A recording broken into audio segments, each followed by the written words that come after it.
दोस्तों यहाँ पे शिक्षक भर्तियों की न्यूज के बारे में जानते हैं। चलिए यहाँ आज चल क्या रहा है, आज के दिन यहाँ पे कौन कौन सी शिक्षक भर्तियों के बारे में क्या क्या डिटेल्स आ रही है और क्या क्या शिक्षक भर्तियों के विषय में आप जानते हैं। चलिए आइए शॉर्ट्स में मैं आपको फटाफट बताता हूँ शिक्षक भर्ती समाचार में। यहाँ देखेंगे अगर तो देखिए शिक्षक भर्ती में सबसे पहला यहाँ देखेंगे तो बीपीएससी के बारे में है। ये आपने देखा भी होगा, बीपीएससी में 21,166 पद 21,066 पद सीटों पर नहीं मिले शिक्षक।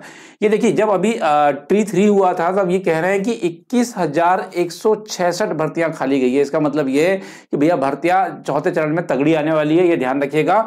ये देखिए तीसरे चरण विभाग ने 87,774 पद में निकाला था विज्ञापन, बट यहाँ पे जो साइंस विषय के देखने को मिल रहा है, खासकर से विज्ञान में केमिस्ट्री का और अन्य विषय में भी देखेंगे तो बहुत कम यहाँ पे जो है सिलेक्शन मिला है। सबसे ज्यादा सीट वहीं पे खाली देखने को यहाँ पे मिल रही है।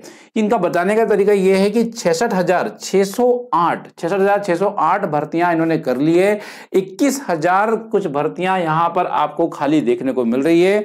इससे इनका अनुमान ये है कि भैया जो आने वाली भर्तियां होगी उसमें 21,000 पद यहाँ पर ऐड कर दिए जाएंगे, जिससे लगभग भर्ती 50,000 से ऊपर आनी तय रहेगी। ये निश्चित तौर पर है कि 50,000 से ऊपर भर्ती निश्चित तौर पर आएगी, यहाँ लिखा भी हुआ है। अगर आप देख रहे हैं तो बहुत ज्यादा डिटेल यहाँ पे होगी नहीं, जो काम की बात है वही आपको बताएंगे। यहाँ पे जो खाली पद रहे हैं मुख्यतः विज्ञान विषय के रहे हैं, जिसमें केमिस्ट्री या अन्य विषयों के पद आपको खाली देखने को मिल रहे हैं।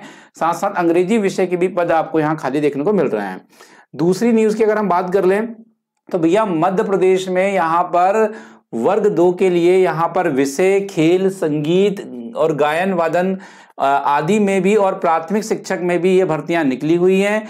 कोई भी बच्चा अगर आवेदन करना चाहता है तो डेफिनेटली आवेदन भरने की जो तिथि है 28/1 से 11/2 तक यहाँ पर रहने वाली है। मतलब 28 तारीख को ये फॉर्म भरना स्टार्ट हो जाएंगे और यहाँ पे ये जो फॉर्म भरेंगे आपके ये 11 फरवरी तक आपको भरना है, ये याद रखिएगा। परीक्षा इसकी बताई जा रही है कि 20 मार्च को परीक्षाएं होगी, 2 शिफ्ट में परीक्षाएं होगी।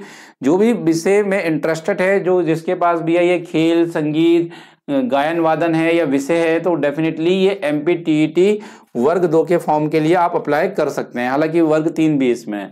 चौथे चरण में शिक्षक बहाली या शिक्षक मंत्री, देखिए शिक्षक मंत्री ने कहा है कि भैया जो BPSC ट्री है 4.0 है, जो चौथा निकालेगा यहाँ पे कहना चाहिए, वो यहाँ पर लगभग 50,000 की भर्ती बहुत जल्द कराने की बात हो रही है यहाँ पे। तो भैया आपको थोड़ी सी कमर कस लीजिएगा।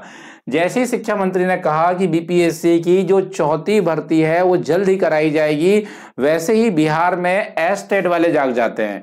और ये एस्टेट वाले जागते हैं, एक बार थोड़ा सा बता दें एस्टेट के बारे में, फिर इनको लेते हैं थोड़ा सा।